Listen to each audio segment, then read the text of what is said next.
Hello students, welcome back. In my previous presentation, we have discussed the poem that is Phenomenal Woman by Maya Angelou. And we have seen in the previous presentation the first three stanzas of the same poem. Okay. And in the first three stanzas,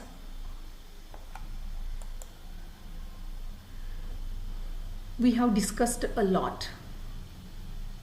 This is the first stanza. Pretty woman, wonder where my secret lies. I am not cute or built to suit a fashion model size, but when I start to tell them, they think I am telling lies. I say it's in the reach of my arms, the span of my hips, the stride of my step, the curl of my lips. I am a woman, phenomenal woman, that's me. This is the second stanza. I walk into a room just as cool as you please, and to a man the fellows stand or fall down on their knees.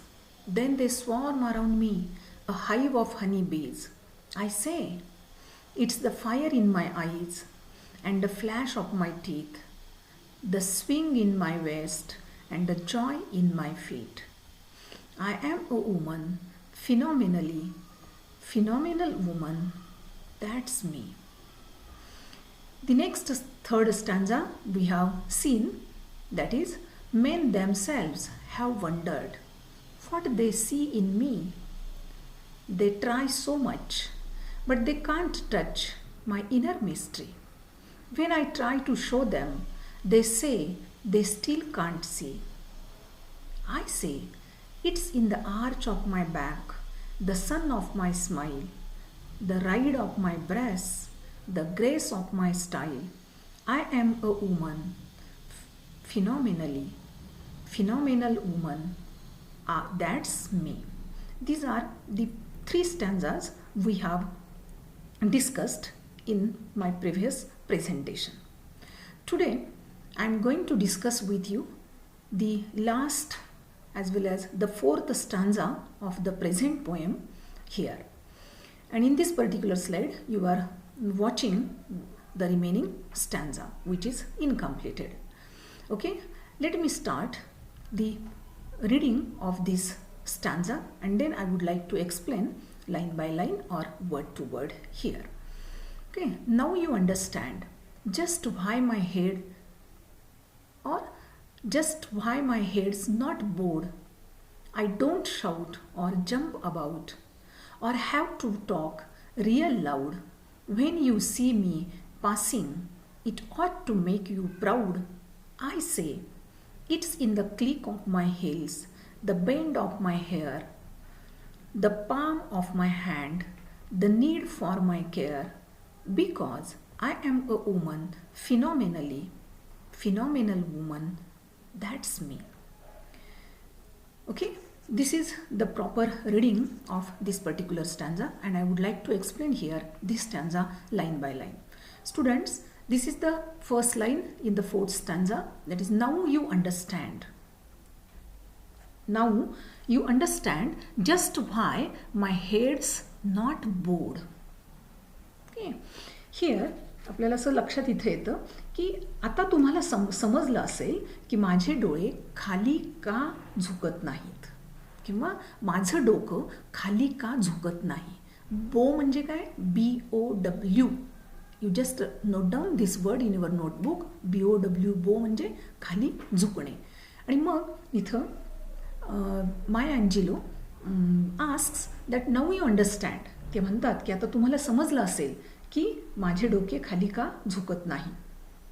I don't shout or jump about. Then she says, I don't shout or jump about.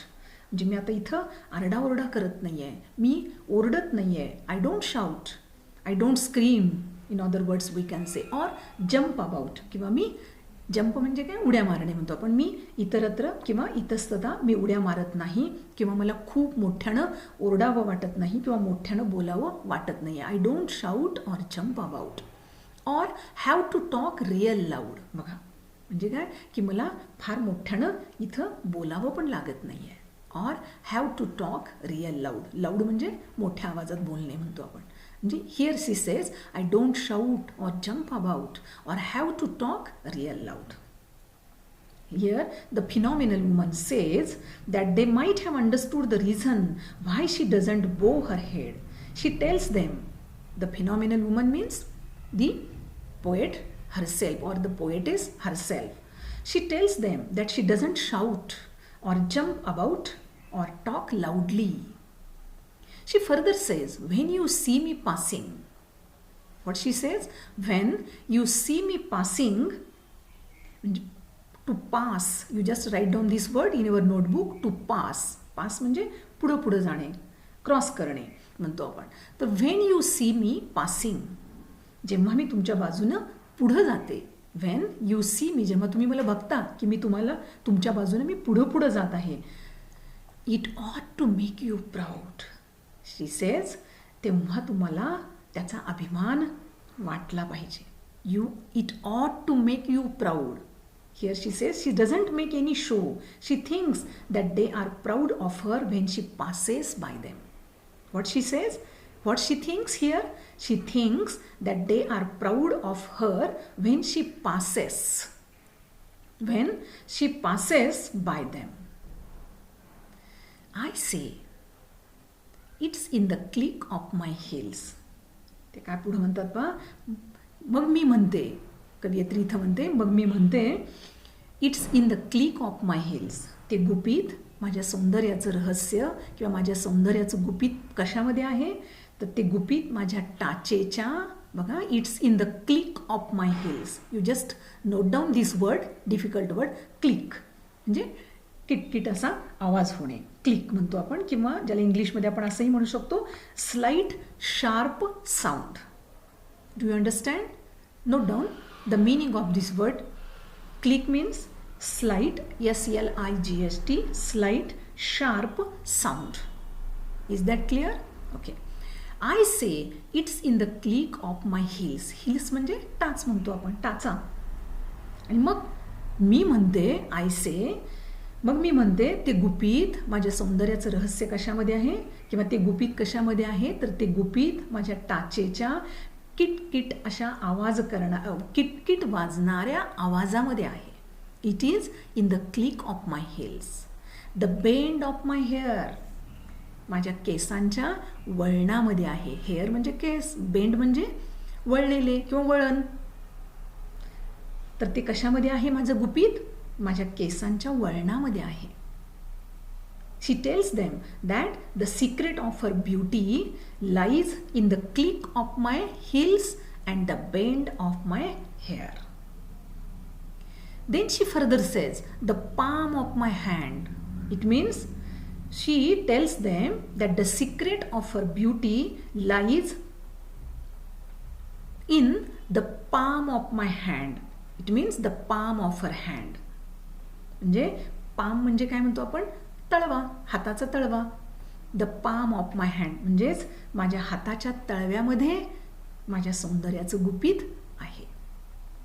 म्हणजेच तिला काय म्हणायचं बघा, it is in the click of my heels, the bend of my hair, the palm of my hand.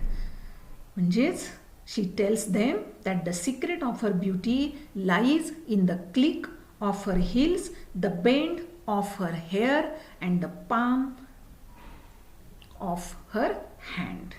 Okay? The need for my care. इथं पुढं ती काय म्हणते पहा, the need for my care. Care म्हणजे काळजी घेणे, नीड म्हणजे गरज. मग ते काय म्हणतात की माझ्या सावधानतेच्या, माझ्या काळजी घेण्याच्या गरजेमध्ये माझं सौंदर्याचं गुपित लपलेलं आहे.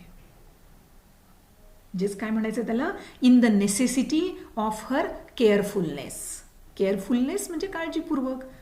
आणि मग माझ्या काळजीपूर्वक वागण्यामध्ये किंवा माझ्या काळजीपूर्वक असण्यामध्ये किंवा माझ्या सावधानतेच्या गरजेमध्ये माझ्या सौंदर्याचं गुपित लपलेलं आहे. Because I am a woman.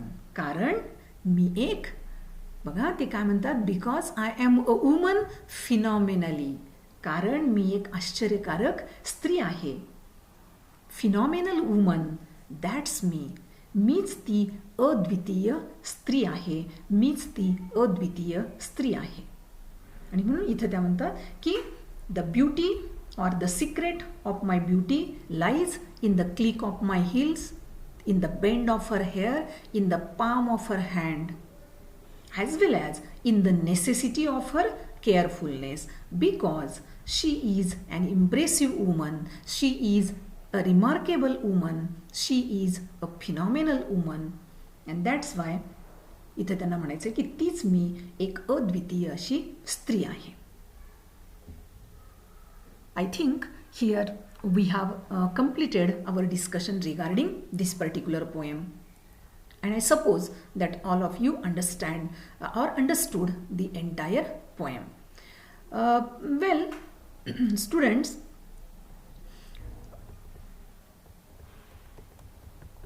in the entire poem, what we have seen, just I would like to take a review of the entire poem which we have completed here. तर ही जी प्रस्तुत आपली कविता आहे, ज्या कवितेचं नाव आहे फिनॉमिनल वुमन, ज्याला आपण अद्वितीय स्त्री असं म्हणतो, आणि ती माया एंजेलो या ब्लॅक अमेरिकन पोएटनं लिहिलेली ही कविता आहे. याचा गोषवारा पाहताना किंवा याची समरी पाहत असताना मी आपल्याला असं सांगेन की या प्रस्तुत कवितेमध्ये कवयित्री स्त्रीचं समाजामधील अस्तित्व या विषयावर आपलं मत व्यक्त करते. स्त्रीचं सामर्थ्य कोणत्या दोन गोष्टीमध्ये आहे, तर सौंदर्य आणि तिच्या शरीराचं सामर्थ्य. तर या स्त्रीचं जे सामर्थ्य असणाऱ्या सौंदर्य आणि शरीराच्या सामर्थ्याची माया एंजेलो आपल्याला जाणीव करून देतात. ही स्त्री अद्भुत आहे, ही स्त्री अद्वितीय आहे, आणि तिनं जरी आपलं हे गुपित उघड केलं तरी ते समजण्यामध्ये समाजामधील पुरुष अपयशी ठरतात, कारण पुरुष तिच्या बौद्धिक सामर्थ्याकडे फारसं लक्ष देत नाहीत. कवयित्रीला इथं काय सांगायचं आहे की हे पुरुष स्त्रीच्या बौद्धिक सामर्थ्याकडे फारसं लक्ष देत नाहीत, कारण त्यांना तिचं फक्त शरीर हवं असतं. ते तिच्या भावनिक बौद्धिक सामर्थ्याची दखल घेत नाही आहेत, आणि त्यामुळं प्रत्येक स्त्री ही एक अद्वितीय अशी स्त्री बनते. मग या कवितेला मी मागच्याही माझ्या प्रेझेंटेशनमध्ये आपल्याला सांगितलं की या कवितेला एका वांशिक वर्णभेदाची किनार आहे, म्हणजे ज्याला आपण रेशियल डिस्क्रिमिनेशन असं म्हणतो. वांशिक वर्णभेद म्हणजे ज्याला आपण त्वचेच्या वर्णावरून दोन माणसामध्ये भेदाभेद करणे, म्हणजेच काय, काळा आणि गोरा भेद. तुम्हाला माहिती आहे की स्वातंत्र्यपूर्व कालखंडामध्ये आपल्या हिंदुस्थानमध्ये सुद्धा स्पृश्य आणि अस्पृश्य असा जातीवरून भेदाभेद माणसांमध्ये केला जात होता.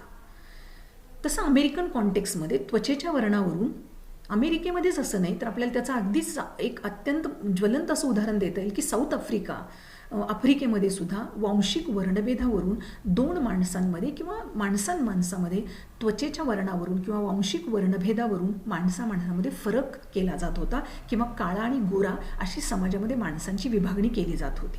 आणि तशाच पद्धतीची बॅकग्राऊंड या प्रस्तुत कवितेला आहे. म्हणून मी मगाशी म्हटले की या कवितेला वांशिक वर्णभेदाची किनार लाभलेली आहे. अमेरिकेमध्ये तर गोऱ्या स्त्रिया ह्या काळ्या स्त्रियांपेक्षा, म्हणजे काळ्या म्हणण्यापेक्षा मी त्यांना निग्रो असंही म्हणेन. निग्रो हाही शब्द पर्टिक्युलरली वापरला जातो because their skin is black. तर गोऱ्या स्त्रिया, म्हणजे ज्याला आपण व्हाईट अमेरिकन विमेन म्हणू, तर ह्या गोऱ्या स्त्रिया काळ्या किंवा निग्रो स्त्रियांच्यापेक्षा जास्त सुंदर, अधिक सशक्त अशा मानल्या जातात. आणि म्हणून या कवितेमध्ये कवयित्री माया एंजेलो आपल्याला काळ्या स्त्रियांविषयीचं हे मत चुकीचं आहे हे सिद्ध करण्याचा त्या प्रयत्न करत आहेत. आलं लक्षात? म्हणजे this is the review or this is the background as well as the central idea of this particular poem. As earlier I mentioned that in these 4 stanzas, the poetess Maya Angelou has expressed her impression about existence of a woman in society. She reminds us about the power of a woman's beauty and body which are her strengths. बघा, मी परत repeat करते. माया Angelo reminds अस, आपल्याला कशाची आठवण करून देतात? Reminds us about the power of a women's beauty and body which are her strengths. म्हणजे स्त्रीचं सौंदर्य आणि तिचं सामर्थ्य हे तिचे दोन अशा स्ट्रेंथ्स आहेत, म्हणजे ज्याला आपण प्लस पॉईंट्स आहेत असं म्हणू आपण. She is mysterious and men म्हणजे समाजामधले पुरुष fail to understand it even when she reveals the mystery. It is because men do not pay attention to her intellectual strengths. तिच्या बौद्धिक सामर्थ्याकडे ते फारसं काही लक्ष देत नाही आहेत किंवा त्याची जाणीव त्यांना नसते. They want her body only. म्हणजे तिला फक्त त्या स्त्रीचं शरीर हवं असतं. ते do not pay attention to her emotional intellectual strengths, and this makes attention to her they do not pay attention to her emotional and intellectual strengths, and this makes every woman a phenomenal woman. This poem also has a background of racism, as earlier I mentioned. Racism where white women were considered prettier and stronger than the black. And the poetess, that is Maya Angelou, is trying to prove this to be a false assumption. Okay, this is the central idea or the summary of this particular poem. Okay, and I hope that all of you might have understood the entire poem as well as its central idea. Okay, then students, for the sake of your understanding, I would like to raise some objective questions here, because in your question paper there will be an objective or multiple choice question as well as answer in one word or phrase or sentence each. म्हणजे तुमच्या परीक्षेमध्ये सुद्धा तुम्हाला multiple choice क्वेश्चनचा एक objective प्रश्न असतो आणि त्याचबरोबर answer in one word or phrase, म्हणजेच खालील प्रश्नांची उत्तरे एका शब्दात, वाक्यांशात किंवा वाक्यामध्ये द्या, अशा पद्धतीचा प्रश्न तुम्हाला रिडिंग कॉम्प्रिहेन्शनवरती असतो. आणि आपण हे रिडिंग कॉम्प्रिहेन्शनमधलाच ही पोएम आज आपण इथं डिस्कशन सुरू केलेलं आहे. तर त्या दृष्टिकोनातून मी तुम्हाला एक महत्त्वाची सूचना सांगू इच्छिते की मल्टिपल चॉईससाठी आपल्याला संपूर्ण कविता ही तुम्हाला वाचावी लागेल. परत तुम्हाला हे स्टॅन्झा समजून घ्यावे लागतील आणि म्हणजे तुम्हाला मल्टिपल चॉईसचा प्रश्न फारसा अवघड जाणार नाही. प्रश्नच तुम्हाला कसा असतो, त्याचं नेचर कसं असतं, तर complete the following statements using the correct alternatives from the ones given below them. तुम्हाला 4 बहुपर्यायी असे चॉईस दिलेले वाक्य दिलेले असतात, त्याला 4 बहुपर्यायी असे ऑप्शन्स दिलेले असतात आणि रिराईट तुम्हाला ते सेंटेन्स करावं लागतं, म्हणजे परत ते वाक्य योग्य पर्याय भरून लिहावं लागतं.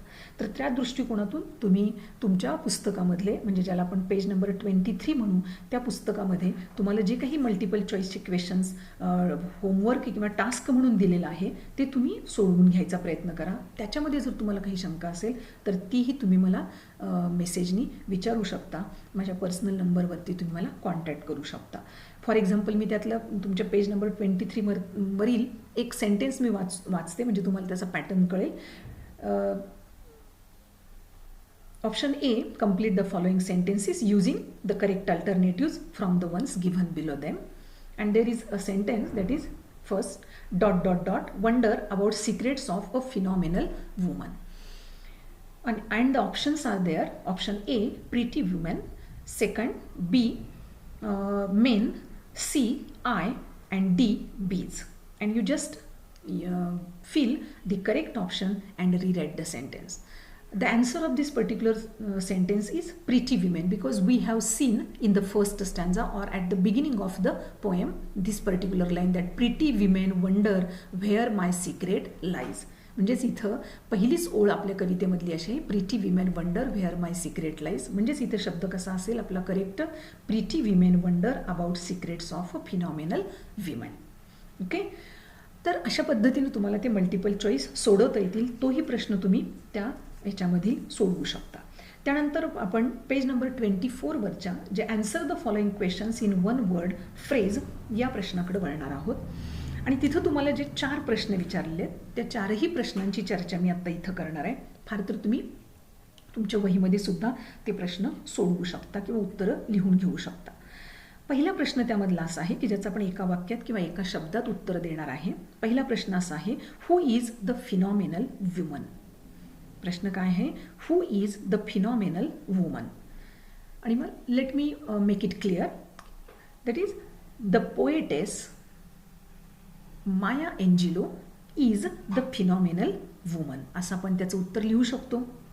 As earlier I mention in my presentation that Maya Angelo herself is the phenomenal woman here. म्हणून आपण त्याचं उत्तर असं लिहू शकतो, किंवा तुम्ही वहीमध्ये पण असं लिहा, द पोएटेस कॉमा करा आणि त्यानंतर माया एंजिलो त्यांचं नाव लिहा आणि मग पूर्ण वाक्य असं करा, the poetess Maya Angelou is the phenomenal woman. किंवा त्याला आणखीन एक उत्तर असंही लिहू शकता, a black woman or the poetess, comma, a black woman is the phenomenal woman. Okay? Second question आपण आता इथं घेणार आहे. Now we are going to discuss the second question. The question is here, what do men like about the phenomenal woman? तुमच्या पुस्तकामधल्या page number 24 वरती तुम्ही हा दुसरा प्रश्न बघू शकता. What do men like about the phenomenal woman? याचं उत्तर तुम्ही काय देऊ शकाल? तर त्याचं उत्तर असं असणार आहे, फार तर नोट डाऊन करून घ्या. Men, MEN, men like the phenomenal woman's body. त्याचं उत्तर काय आहे? The men like the phenomenal woman's body and her traits. TRAITS. Traits. Is that clear? Okay. Let us discuss here the third question. What surprises men about the phenomenal woman? आपल्याला इथं तिसरा प्रश्न विचारलेला आहे एका वाक्यात उत्तरेसाठी. What surprises men about the phenomenal woman? And the answer is, I would like to explain the answer, that is the thought. What they see in the phenomenal woman surprises men about the phenomenal woman. म्हणजे माणसांना अद्वितीय अशा त्या स्त्रीचं काय बघितल्यानंतर आश्चर्य वाटतं? The thought what they see in the phenomenal woman. Surprises men लिहून घेता का तुम्ही? परत एकदा मी for the sake of your understanding I would like to repeat here the answer of the third question. The thought what they see in the phenomenal woman surprises men, MEN, about the phenomenal woman. I hope that all of you have written the answer of this third question. Okay? And last but not least, the fourth question, that is, what does a woman get naturally? काय प्रश्न विचारलाय बघा? What does a woman get naturally? त्याचं उत्तर आपल्याला काय देता येईल? You just note down in your notebook the answer of the fourth question. A woman naturally gets men's attention, MEN apostrophe S, men's attention, ATTENTION, attention and response. आलं का लक्षात? परत एकदा मी रिपीट करते. A woman naturally gets men's attention and response. लक्षात? तर अशा पद्धतीचे काही 4 ऑब्जेक्टिव्ह म्हणण्यापेक्षा एका वाक्यात किंवा एका शब्दात एका वाक्यांशात उत्तरे द्या, अशा पद्धतीचा जो प्रश्न आहे ते 4ही प्रश्न आपण आता इथं सॉल्व्ह केलेले आहेत. आणि मला वाटतं की तुम्ही सगळ्याजणी त्याची उत्तरं मी सांगितलेली जी आहेत ती तुम्ही आत्ता लिहून घेतलेली असावीत. Okay. Now here we can discuss the particular question, that is Answer the following questions in 3 to 4 sentences each. त्याच पेजवरती तुम्हाला पुढचा एक प्रश्न आहे की ज्याची उत्तरं तुम्हाला 3 ते 4 वाक्यामध्ये लिहायची आहेत. बघा, आत्ता आपण जे बघितले ते एका शब्दात किंवा एका वाक्यात लिहिले जाणारी उत्तरं असे प्रश्न बघितलेले होते. आता now we can see here. Answer the following questions in 3 to 4 sentences each. There are 6 questions and I just read here some questions, some sample questions, such as, why does not a phenomenal woman bow her head? पण मगाशीच बघितलं पहा की last स्टॅन्झामध्ये जेव्हा आपण पूर्ण केला तर त्या स्टॅन्झामध्ये आपण बघितलेलं होतं की जी लाईन आपल्याला इथं आहे बघा, now you understand just why my head's not bowed, I don't shout or jump about. आणि प्रश्न आपल्याला विचारला आहे, why does not a phenomenal woman bow her head, म्हणजे ती अद्वितीय स्त्री आपले डोके का झुकवत नाही. त्याचं उत्तर तुम्ही कसं लिहाल? Okay, let me explain. The phenomenal woman is aware of her strengths and inner mystery. She knows that men don't take notice of her emotional and intellectual strengths, as earlier I mentioned in my review. इथं तुम्ही त्याचं उत्तर असेही म्हणू शकता, she knows that men don't take notice of her emotional and intellectual strengths. What they want is her body. Pretty women wonder at her graceful behavior, so she does not bow her head to men and others. हे तुम्हाला उत्तर त्याचं देता येईल.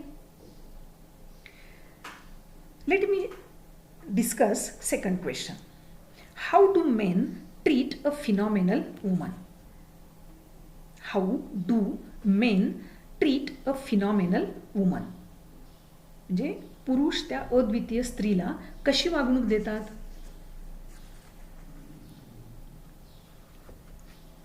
Okay, here I would like to give the answer of this particular question.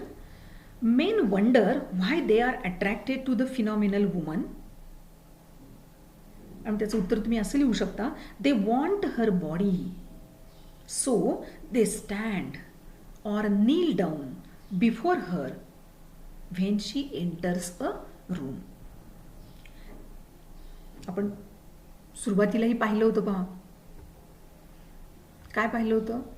तर पहिल्या स्टॅन्झामध्ये माझ्या माहितीप्रमाणे आपण तो रेफरन्स आपण घेतलेला होता की दे स्वॉर्म अराउंड हर. इथं आहे पहा या पर्टिक्युलर स्लाइडमध्ये. इथं मी तुम्हाला जो पॉइंटर दाखवते तिथं ती लाईन आहे बघा, fall down on their knees then they swarm around me a hive of honey bees. Is that clear? म्हणजे इथं तुम्हाला असं म्हणता येईल, they swarm around her like a hive of honey bees, but they do not pay attention to her emotional and intellectual strengths. They don't understand her inner mystery. असं त्याचं उत्तर तुम्हाला देता येईल. काय म्हणता येईल? They don't understand her inner mystery. They swarm around her like honey bees, but they do not pay attention to her emotional and intellectual strengths. आलं लक्षात? तर अशा पद्धतीनं या प्रश्नाचं उत्तर तुम्हाला देता येईल. The next question, that is, what attracts men to the phenomenal woman? What attracts men to the phenomenal woman? प्रश्न तुम्हाला कळला का पहा? कोणत्या गोष्टीमुळे पुरुष अद्वितीय स्त्रीकडे आकर्षित होतात? Okay. Here we can give the answer of this particular question in such a way, that is, though black, the phenomenal woman was graceful, or the phenomenal woman has graceful traits or features. मग त्याचं उत्तर तुम्ही कसं लिहाल? She shines with her inner beauty and mystery. She has very good emotional and intellectual strengths, and men are attracted to her for the sake of her body and mystery. आलं लक्षात? जिथे तुम्ही ती म्हणू शकता असं की men are attracted to her for the sake of her body and mystery.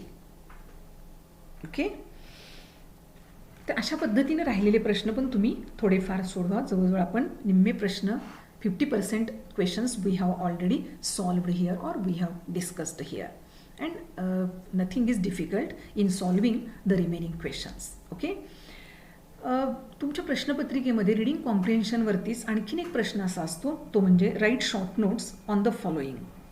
आणि मग कवितेवरती तुम्हाला किंवा धड्यांवरती तुम्हाला शॉर्ट नोट्सचाही प्रश्न सोडवावयाचा असतो. मग as far as this particular poem is concern, there are 2 short notes given on page number 24 in your textbook. The first short note, that is inner strength of phenomenal woman, and second short note, that is beauty of a phenomenal woman. म्हणजे तुमच्या पुस्तकामध्ये या page number 24 वरती ह्या 2 short notes अभ्यासासाठी तुम्हाला दिलेल्या आहेत. तर त्याही शॉर्ट नोट्स तुम्ही सोडवू शकता. तुम्ही जस्ट ट्राय करा आणि त्याचं उत्तर तुम्ही लिहायचा तुमच्या शब्दामध्ये प्रयत्न करा. Inner strength, as far as the first short note is concern, short नोटचं नाव टायटल आहे inner strength of phenomenal woman. इथं तुम्ही काय म्हणू शकता, तर in the present poem phenomenal woman, Maya Angelou expresses her impression about the existence of a woman in society. As earlier I mentioned in my previous presentation. She points out that the power of a woman's beauty and body are her strengths.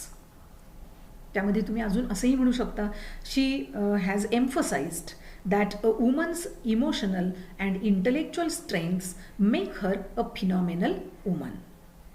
She has her secrets hidden in her body, but men fail to understand them. The secrets of her beauty are hidden in her organs. Organs मी सांगितले होते मागच्या वेळी. In the reach of my arms, the span of my hips, the stride of my step, the curl of my lips. जिथं हेही तुम्ही म्हणू शकता, the secrets of her beauty are hidden in her organs and their graceful movements. Movements आहेत ना इथं. Hips कसा movement आहे बघा, the span of my hips. Steps कशा आहेत, the stride of my step. Lips कसे आहेत, the curl of my lips. म्हणून त्याला आपण मुवमेंट्स म्हणणार आहे. तर तेही हाही रेफरन्स तुम्ही त्याच्यामध्ये देऊ शकता. Even you can further add here, she is proud of her inner beauty and holds her head high. When she walks into a room coolly and gracefully, men either stand or kneel before her. Even हाही reference तुम्ही देऊ शकता, they swarm around me a hive of honey bees. इथं तुम्ही असं म्हणू शकता, they swarm around her like a hive of honey bees. हे तुम्हाला सिमिलीचं उदाहरण पण तुम्हाला इथं लक्षात ठेवता येईल. पहा की how they swarm around her like a hive of honey bees. In addition to that, you can say that even pretty women wonder at her secrets. Pretty women wonder at her secrets, but they fail to know them. अशा पद्धतीने पण तुम्ही या काही गोष्टी ज्या मी आत्ता तुम्हाला सांगितल्या तशा पद्धतीने तुम्हाला ती शॉर्ट नोट ही लिहिता येईल. या काही गोष्टी त्याच्यामध्ये तुम्ही ॲड करू शकता. And I hope so that you will be able to write the proper answer of this particular short note. Students, now we can see here the second short note in your assignment, that is beauty of a phenomenal woman. तर याबद्दल तुम्ही काय म्हणू शकता किंवा what do you think about this particular short note, that is beauty of a phenomenal woman? Here we can express our views regarding this short note, that as earlier I mentioned की तुम्ही सुरुवात अशी करू शकता, in the present poem phenomenal woman, कवितेचं title लिहू शकता, Maya Angelou expresses her impression about the existence of a woman in society. आणि मग त्याच्यामध्ये तुम्ही परत पुढे म्हणू शकता की she says that pretty women, पहिलाच रेफरन्स जो मी म्हणतो सांगते ती ही फर्स्ट लाईन आहे आपल्या कवितेमधील. She says that pretty women wonder at her success in life and try to understand her secret. She tells them that the secret of her beauty lies. त्या काय सांगता तस म्हणू शकता तुम्ही तिथं. She says that pretty women wonder at her success in life and try to understand her secret. She tells them that the secret of her beauty lies in the reach of her arms, the span of her hips, the stride of her step, and the curl of her lips. Okay. You can further add here, she knows that men are attracted to her and kneel down before her. Kneel down इथं is a fall down on their knees.